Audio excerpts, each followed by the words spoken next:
أعوذ بالله من الشيطان الرجيم.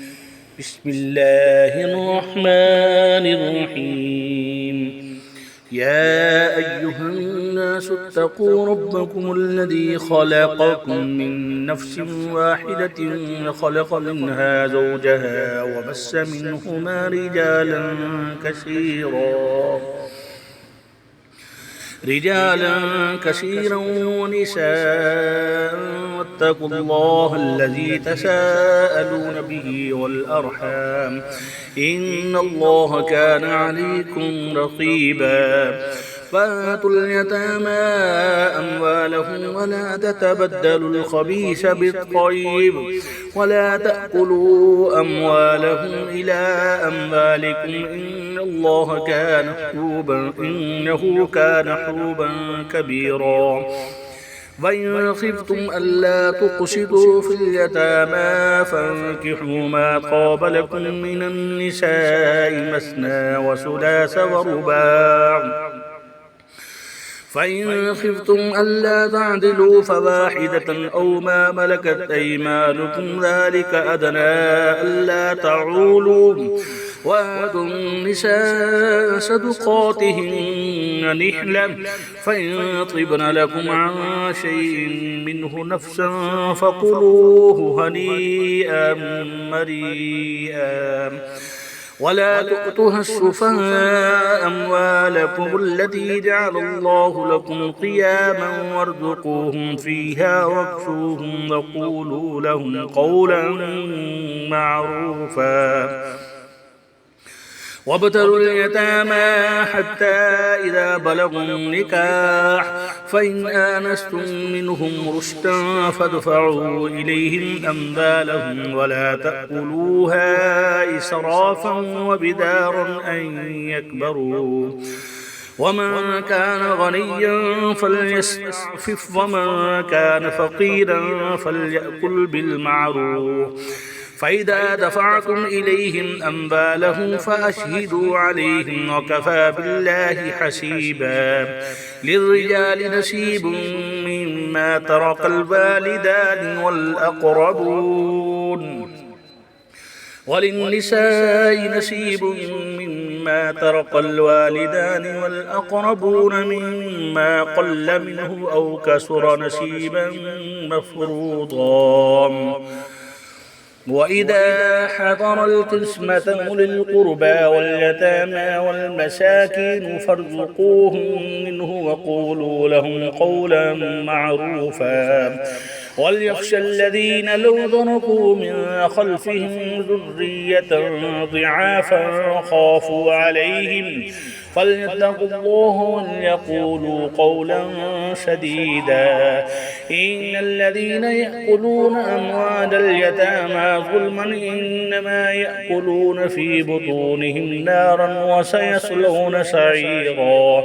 يوصيكم الله في أولادكم للذكر مثل حظ الأنثيين، فإن كن نساء فوق سنتين فلهن ثلثا ما ترك، وإن كانت واحدة فلها النصف ولأبويه لكل واحد منهما السدس مما ترك إن كان له ولد.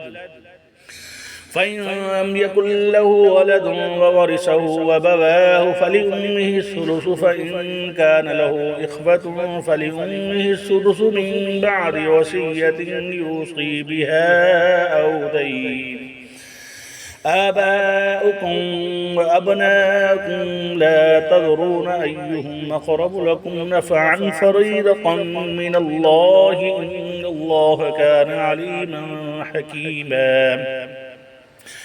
ولكم نصف ما ترك أزواجكم إن لم يكن لهن ولد، فإن كان لهن ولد فلكم الربع مما تركن من بعد وصية يوصين بها أو دين.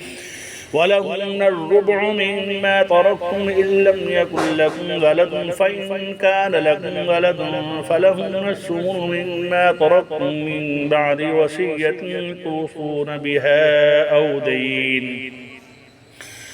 وإن كان رجل يورث كلالة من امرأة وله أخ أو أخت فلكل واحد منهما السدس، فإن كانوا أكثر من ذلك فهم شركاء في الثلث من بعد وصية يوصى بها أو دين غير مضار وصية من الله والله عليم حليم. تلك حدود الله ومن يطع الله ورسوله يدخله جنات تجري من تحتها الأنهار خالدين فيها وذلك الفوز العظيم. ومن يعص الله ورسوله ويتعد حدوده يدخله نارا خالدا فيها وله عذاب مهين. واللاتي يأتين الفاحشة من نسائكم فاستشهدوا عليهن 4 منكم، فإن شهدوا فأمسكوهن في البيوت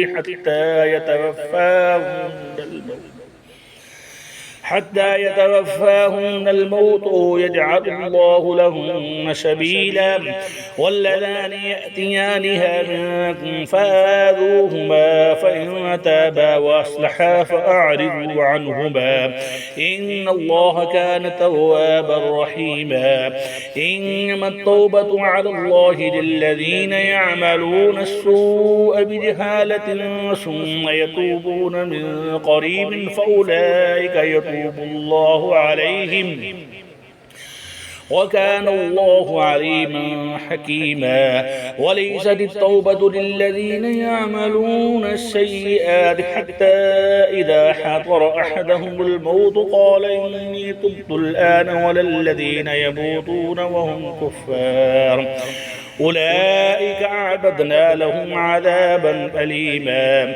يا أيها الذين آمنوا لا يحل لكم أن ترثوا النساء كرها ولا تعضلوهن لتذهبوا ببعض ما آتيتموهن إلا أن يأتين بفاحشة مبينة وعاشروهن بالمعروف، فإن كرهتموهن فعسى أن تكرهوا شيئا ويجعل الله فيه خيرا كثيرا.